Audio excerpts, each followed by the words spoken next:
प्रभू येशूच्या गोड आणि गौरवी नावात आपणा सर्वांना सलाम. मार्गकरिता प्रकाश या कार्यक्रमात विश्ववाणी परिवारातर्फे आम्ही आपले सहर्ष स्वागत करीतो.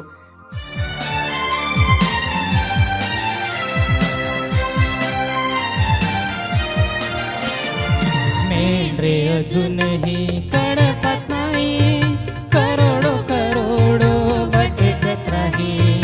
आत्मिक जाने जागे व्हा, प्रभूच्या मंडळीनो शोधूया.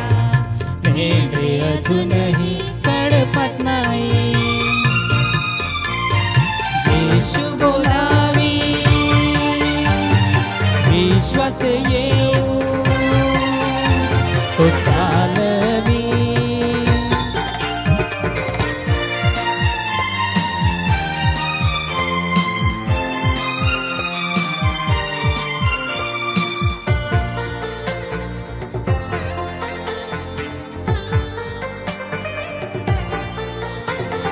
निर्जन दुर्गम क्षेत्रांमध्ये भटकत फिरती माझी मेंढरे. निर्जन दुर्गम क्षेत्रांमध्ये भटकत फिरती माझी मेंढरे. त्यांच्यासाठी मी दुःख सोसले, कोण सुनेल आता माझी मेंढरे. मेंढरे अभी जुळपत नाही, करोडो करोडो भटकत राही. आत्मिक जाने जागे व्हा, प्रभूच्या मंडळीनो शोधूया. मेंढरे अजूनही कळपत नाही, येशू बोलावी, विश्वास येऊ तो चालवी.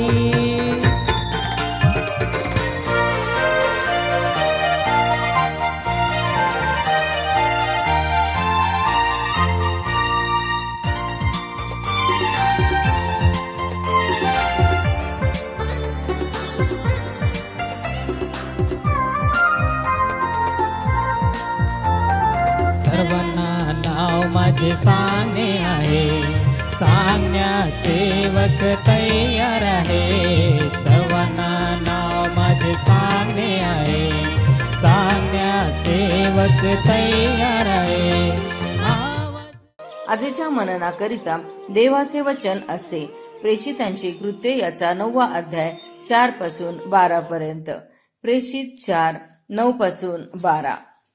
एका दुर्बल मनुष्यावर कसा उपकार झाला, म्हणजे तो कशाने बरा झाला, याविषयी आमची आज चौकशी व्हावयाची असेल तर तुम्हा सर्वांना व सर्व इस्रायल लोकांना हे कळावे की ज्याला तुम्ही वधस्तंभावर खिळून मारले, ज्याला देवाने मेलेल्यामधून उठविले, त्या नासोरी येशू ख्रिस्ताच्या नावाने हा मनुष्य बरा होऊन तुमच्या पुढे उभा राहिला आहे.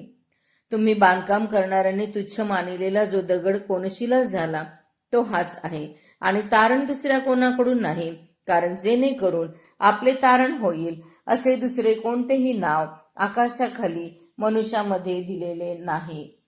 प्रभू परमेश्वर या वचनाद्वारे आजचा आपला दिवस आशीर्वादित करो.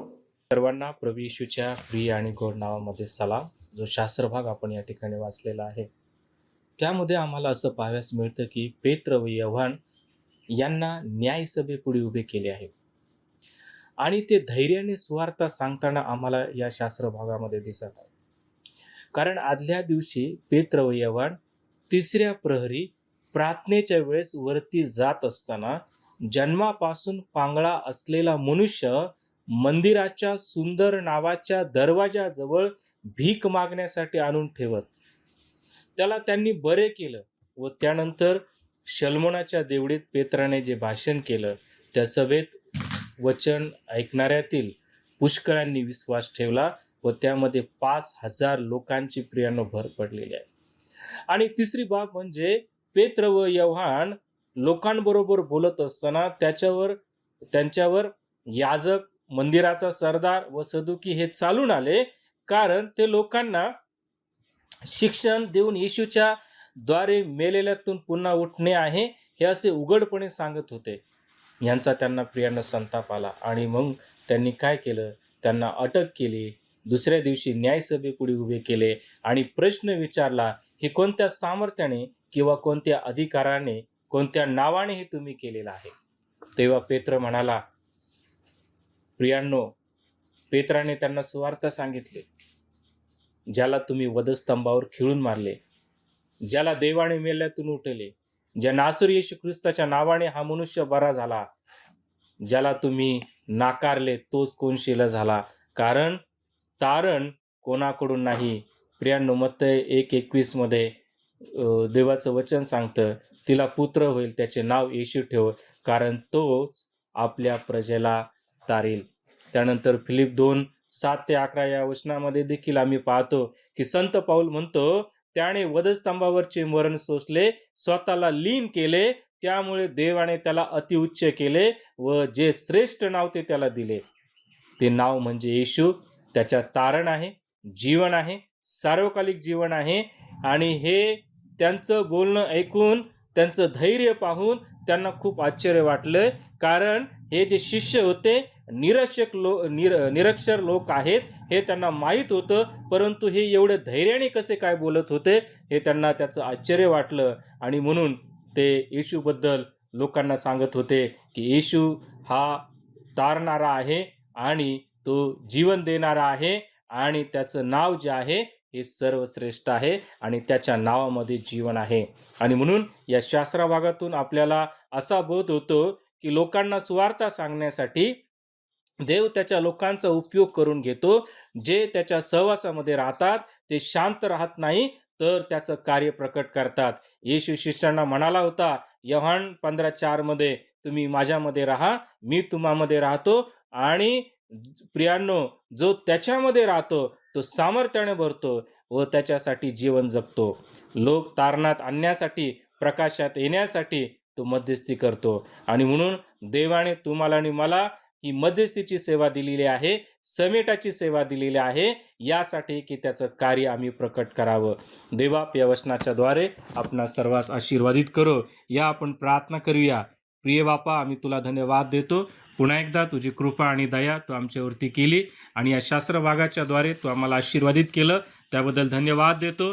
प्रभू देवाप्पा, ज्याप्रमाणे पेत्र आणि योहान धैर्याने पुढे आले आणि तुझी सुवार्ता सांगितली आणि तुझं नाव इतरांपर्यंत घेऊन गेले, तेच कार्य, ती समेटाची सेवा आम्ही देखील करावी, तुझ्यामध्ये राहावं आणि देवाप्पा आम्ही तुला उंच करावं, यासाठी आम्ही तुझ्याजवळ प्रार्थना करतो. आजचा संपूर्ण वेळ क्षण आम्ही सर्व तुझ्या स्वाधीन अधीन करून येशूच्या नावात विनंती मागतो, म्हणतो आहे, आमेन.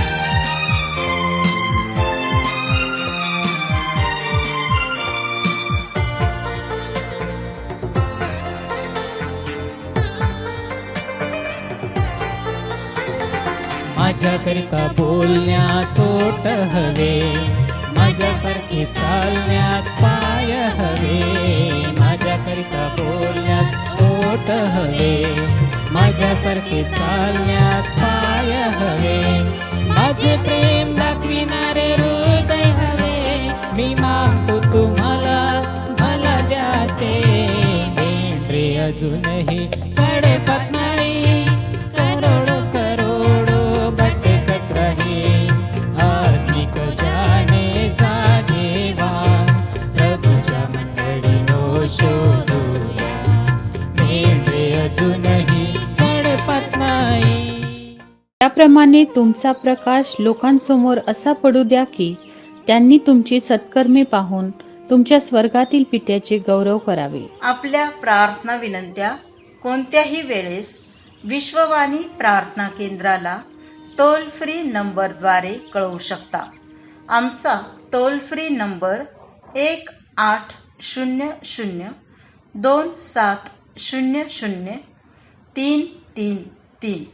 आम्ही आपणासाठी या नंबरवर प्रार्थना करण्यास उपलब्ध आहोत.